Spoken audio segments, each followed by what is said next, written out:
2013 Human Rights winners. It is my pleasure to congratulate you once again. Today we have an audience of different background. We are having some diplomats here. We are having UN staff. We are having civil society. We have some students.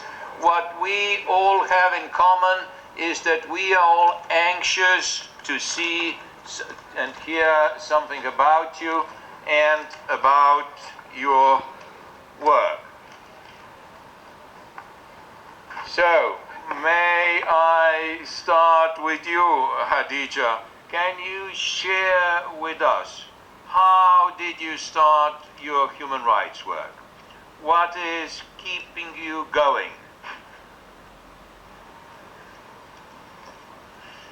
Merci. Et d'abord, je suis très honorée de ce prix. Ça m'encourage beaucoup.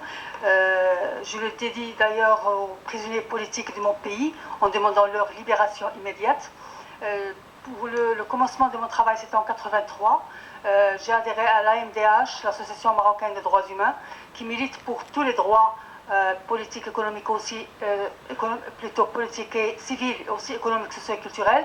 Ma motivation, c'est mon sentiment d'appartenance à l'humanité indépendamment des frontières, parce que les droits humains sont universels. Je suis très attachée à l'universalité et à la globalité des droits. C'est des principes primordiaux dans mon combat.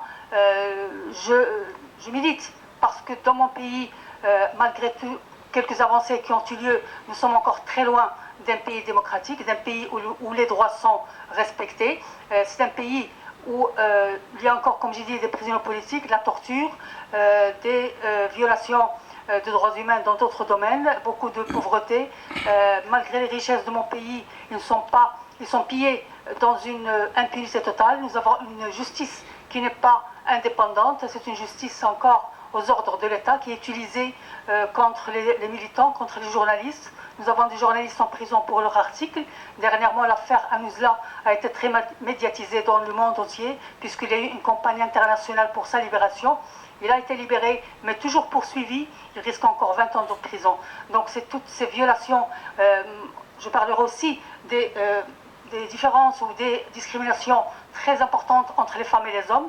Malgré quelques lois qui ont changé, les lois ne sont pas appliquées.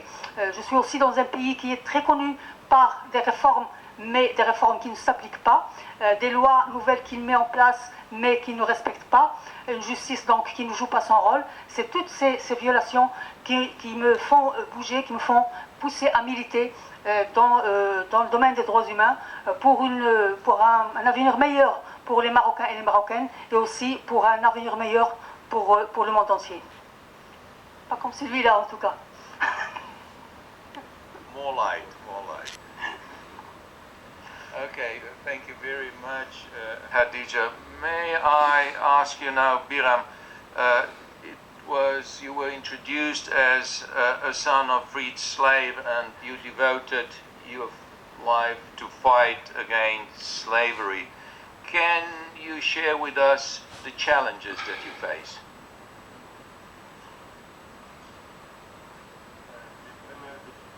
Que j'ai rencontré dans ma lutte contre l'esclavage en Mauritanie, c'est que dans le monde entier, toutes les personnes, toutes les autorités, toutes les institutions pensent que l'esclavage est devenu du passé, est déjà terminé.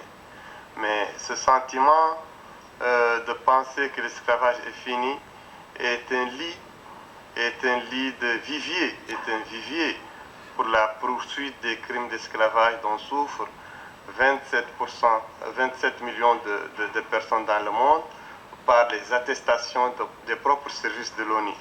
Les difficultés aussi, c'est la répression, parce que les groupes dominants qui ont fondé leur mode de vie sur l'esclavage détiennent des pouvoirs très forts dans nos sociétés, dans nos États, et ils utilisent la machine de l'État, la propagande de l'État, les médias de l'État, l'argent de l'État, la diplomatie de l'État, pour s'opposer à notre action en faveur des militants des droits, des victimes d'esclavage en Mauritanie.